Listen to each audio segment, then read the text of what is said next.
Euskadi. Andiven dende Irún a Somorrostro e de Ustarroz a Berguenda. Pasei por Gasteiz e por Donostia. Crucei o Gran Bilbao ou Gran Babel, coa lembranza viva como a brasa dunha máxica verba inextinguível de Gabriel Aresti Segurola. Voz varil e clara e neboenta, patria euskera, difícil, rexa, combatida. O rumor do mar tiña unha música fosca, poderosa como a mensaxe dun antergo Deus. A luz tenra dos vales, sofrindo un ceo gris tristura, escoaba a lavarada das cores da Icurriña, símbolo dun pobo que non poderá ser destruído endexamais. O camiño é unha nostalgia. Manuel María.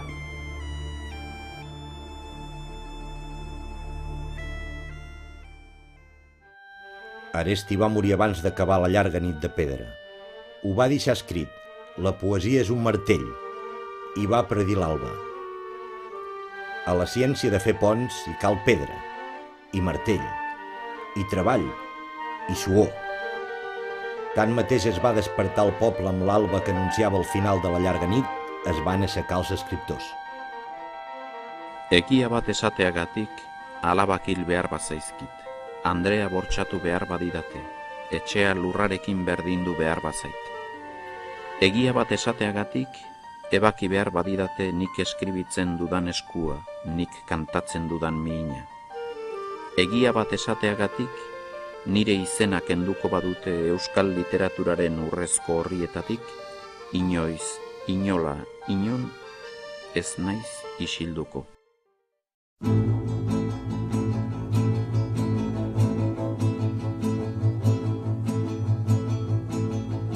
Al vent, la cara al vent. Les veus es tornaren clam. Els desitjos tants i tants anys reprimits, les llavors sembrades a la llarga nit, varen brotar i varen florir. Al vent del món. Així, l'any 1977 neix l'Associació d'Escriptors en Llengua Catalana. 3 anys més tard, el 1980, neix l'Associació d'Escriptors en Llengua Gallega.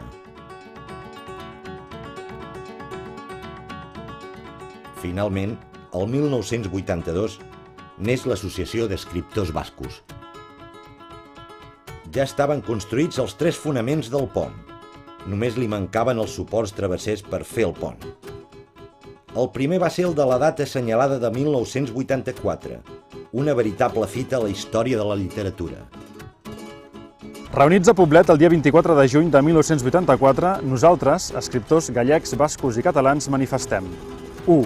En contra de tot intent de manipulació i de desvirtuació cultural i nacional, són escriptors gallecs, bascos i catalans aquells que usen com a instrument de creació les seves respectives llengües, és a dir, gallec, èuscar i català. 2.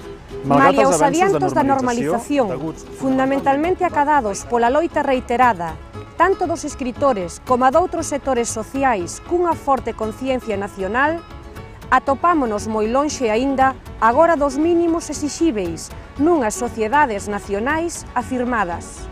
3. O compromiso rexo de establecer relacións continuadas eta Euskal Herriko literatura eta kultur adierazpen ezberdinen artean, hartu eman etengabea eta ekintza bateratuak eratzeko konpromiso zintzoa dugu. Hori horrela izan dadin, behar den azpiegitura nahikoa sor dezatela eskatzen diegu erakundeei. Elkarren arteko harremanak emaitza eraginkorrak eman ditzaten, eta gure literaturek nazioarteko esparru guztietan zabalkundea eta ordezkaritza izan dezaten. 4. El compromís de les nostres associacions de mantenir una relació constant, mitjançant la creació d'un equip de treball conjunt amb la missió, entre d'altres, de garantir l'intercanvi d'informació sobre la producció literària, posar en marxa publicacions comunes, impulsar traduccions mútues, així com beques destinades a afavorir els transvasaments d'experiències culturals, vetllar per la defensa conjunta i solidària dels interessos professionals. 5.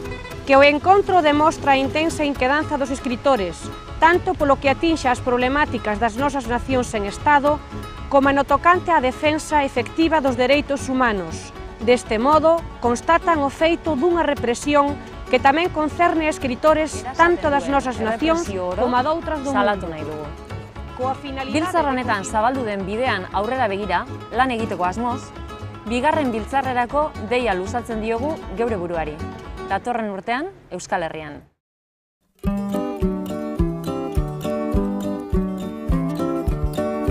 Després d'aquella trobada en què es va firmar el manifest de Poblet, Galeusca s'ha reunit cada any. S'han anat passant el torn l'un a l'altre, així de l'organització com per triar els llocs de trobada i els temes. D'aquesta manera, Galeusca ha anat desplaçant-se pels territoris de les 3 llengües.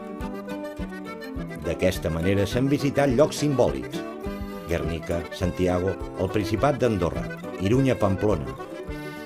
I s'han reivindicat els àmbits lingüístics més enllà de les divisions polítiques: Biarritz, Mallorca, Castelló.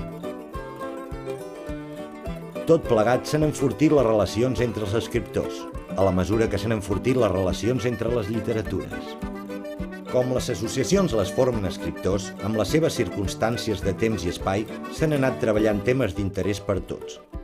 Així, hem parlat de drets lingüístics, normalització, relacions amb les institucions, traducció, tradició, avantguarda, ruptura, transgressió, fins a arribar a la Galeusca de 2006, per segona vegada, a Irunya, Pamplona.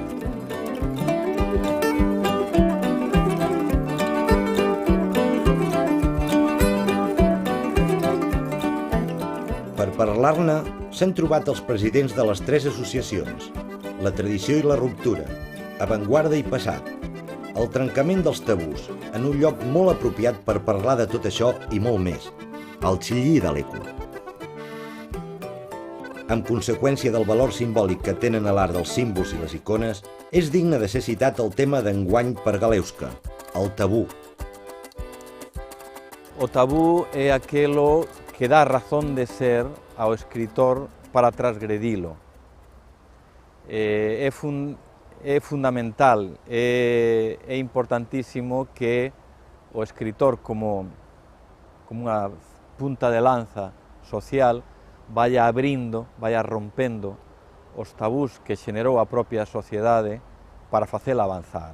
150 urte dira Freud jaio zala, hark idatzizun totem eta tabu, aztertu ahal izateko gizarte jakin batean zer den sakratua eta zer den debekua, eta esan daiteke zoritxarrez politikoki eta kulturalki ere gure nazioak oraindik ere tabu direla eta debekatuak direla. Galeusca continua sent un tabú vist des de l'òptica de l'estat espanyol, vist des de l'òptica espanyola, perquè continuen no acceptant-se les característiques específiques de poble, dels nostres pobles, de pobles individualitzats, amb una llengua, una història, una cultura i, lògicament, una literatura diferents.